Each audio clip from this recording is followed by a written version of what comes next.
আসসালামু আলাইকুম। একটা কোম্পানি থেকে আরেকটা কোম্পানিতে কিভাবে ডোমেইন ট্রান্সফার করতে হয় এই বিষয়টি আজকের ভিডিওতে আমরা দেখব। আজকের যে কোম্পানিতে আমরা ডোমেইনটি ট্রান্সফার করব সেটি আমার পছন্দের একটি ডোমেইন হোস্টিং প্রোভাইডার কোম্পানি হোস্টেভার।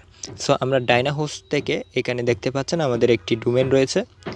এখানে একটি ওয়ান ডোমেইন সেটা ট্রান্সফার করে এই যে হোস্টেভার, এই হোস্টেভারের কোম্পানিতে আমরা নিয়ে আসব। সো প্রথমে আমাদেরকে এখানে একটি অ্যাকাউন্ট করে নিতে হবে হোস্টেভারে, যেন আমরা আমাদের তথ্যগুলো ব্যবহার করে এই অ্যাকাউন্টের মধ্যেই আমরা হোস্টেভারে আমাদের ডোমেইনটা ট্রান্সফার করতে পারি। এর জন্য আমরা এখানে যে ক্লায়েন্ট এরিয়া, এই যে ক্লায়েন্ট এরিয়াতে ক্লিক করব, দেন নিচে আসব, নিচে এখান থেকে ক্রিয়েট নিউ অ্যাকাউন্ট এখানে ক্লিক করব, দেন এখানে পার্সোনাল ইনফরমেশনগুলো আমরা দিয়ে দিব। সো পার্সোনাল ইনফরমেশনে প্রথমে আমাদেরকে ফার্স্ট নেম দিতে হবে। সো ফার্স্ট নেম আমি যার এই ডোমেইনটা রেজিস্ট্রেশন করে ট্রান্সফার করতেছি তার নামটা দিয়ে দিলাম অ্যান্ড তার লাস্ট নেমটা দিয়ে দিচ্ছি। সো সার্কুলার বাংলাদেশ ডোমেইনটা আমি ইতিমধ্যেই অন্যজনকে আমি সেল দিয়ে দিছি, তার ওনারশিপ ট্রান্সফার করে অন্য একটা কোম্পানিতে নিয়ে দিচ্ছি। দেন এখানে একটি ইমেল অ্যাড্রেস দিতে হবে। সো আমি তার ইমেল অ্যাড্রেসটা দিয়ে দিচ্ছি। ওকে, এরপরে এখানে একটি ফোন নাম্বার দিতে হবে। সো আমি ফোন নাম্বারটা এইখানে দিয়ে দিলাম। এরপরে বিলিং অ্যাড্রেস দিতে হবে। সো বিলিং অ্যাড্রেসে আসি আমরা। সো বিলিং অ্যাড্রেসে কোম্পানি নেমটা অপশনাল। সো আমরা কোম্পানি নেমটা যে কোনো একটা কিছু দিয়ে দিতে পারি, সেটা আমাদের সংক্ষিপ্ত নাম অথবা ডোমেইনের নামটাও দিয়ে দিতে পারি। সো আমি এখানে সিবি দিয়ে দিলাম, অর্থাৎ সার্কুলার বাংলাদেশ। দেন অ্যাড্রেস দিয়ে দিলাম। অ্যাড্রেস এখান থেকে কিছুটা কেটে দ্বিতীয় লাইনে কিছু দিয়ে দিব। সো দিয়ে দিলাম।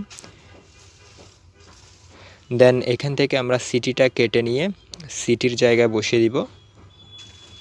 দেন স্টেট যে জায়গাটা রয়েছে এই জায়গায় সিটির নেমটা দিয়ে দিব।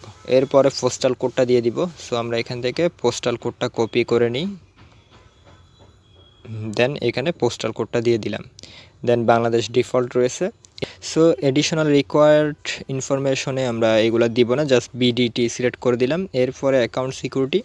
সো অ্যাকাউন্ট সিকিউরিটিতে একটি পাসওয়ার্ড আমাদেরকে ইউজ করতে হবে। আমি একটি স্ট্রং পাসওয়ার্ড দিয়ে দিলাম। এরপরে পাসওয়ার্ডটা আবার দিলাম, যে কনফার্ম করে নিলাম। এরপরে আই এম নট রোবট এটা কনফার্ম করে এখানে তাদের প্রাইভেসি পলিসি মেনে রেজিস্টার করতে হবে। আমি রেজিস্টার বাটনে ক্লিক করলাম। সো হোস্টেভার আমাদের একটা ডেমো অ্যাকাউন্ট তৈরি হয়ে গেল। এখন এই অ্যাকাউন্টের মধ্যে আমরা ডাইনাহোস্ট থেকে আমাদের ডোমেইনটাকে ট্রান্সফার করব।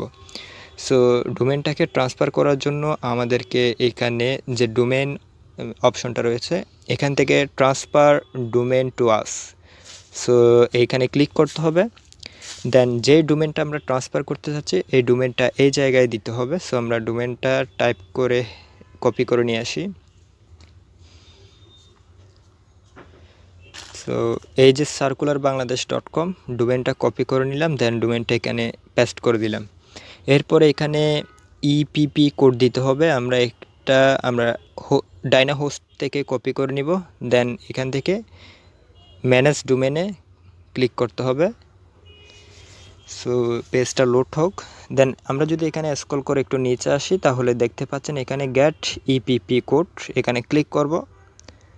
তাহলে আমাদের এই যে ইপিপি কোডটা এটা কপি করে নিব। সো আমি কপি করে নিচ্ছি, কন্ট্রোল সি দিয়ে কপি করলাম। দেন এখানে এসে পেস্ট করে দিব। দেন আমরা ডোমেইন এবং ইপিপি কোড দিয়ে অর্ডার নাও যে বাটনটা রয়েছে এই যে বাটন, এটার উপরে ক্লিক করলাম।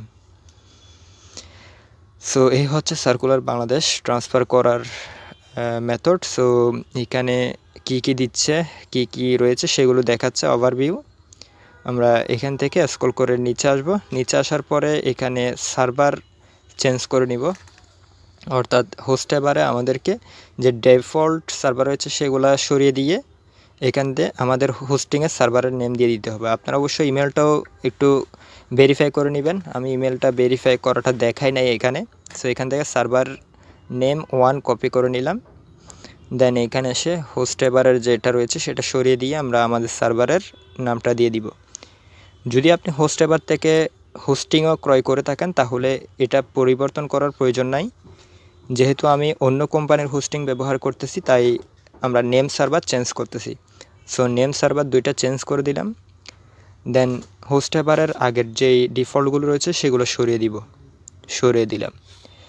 ওকে, এবার আমরা কন্টিনিউ বাটনে ক্লিক করব। নিচে এই যে কন্টিনিউ বাটন, এই যে ক্লিক করলাম। সো এখন ওভারভিউ দেখাচ্ছে কত টাকা আমাদেরকে ট্রান্সফার ফি দিতে হবে, সেগুলো 950 টাকা ট্রান্সফার ফি 1 বছরের জন্য।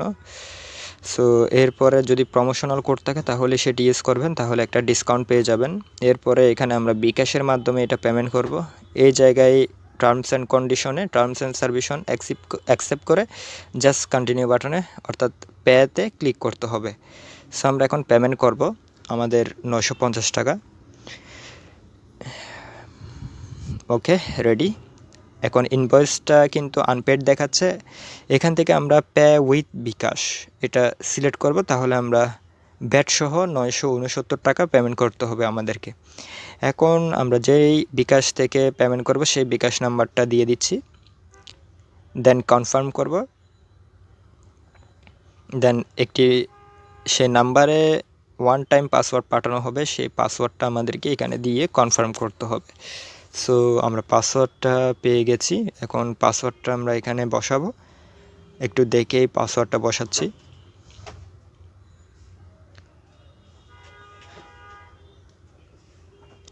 ওকে, আমি কনফার্মেশন পাসওয়ার্ড দিয়ে কনফার্ম করলাম। দেন এখানে আমাদের বিকাশের যে পিনকোড সেটা দিয়ে দিব। সো পিনকোড দিয়ে দিলাম, দেন কনফার্ম বাটনে ক্লিক করলাম। ওকে, ডান। সেভ করব না।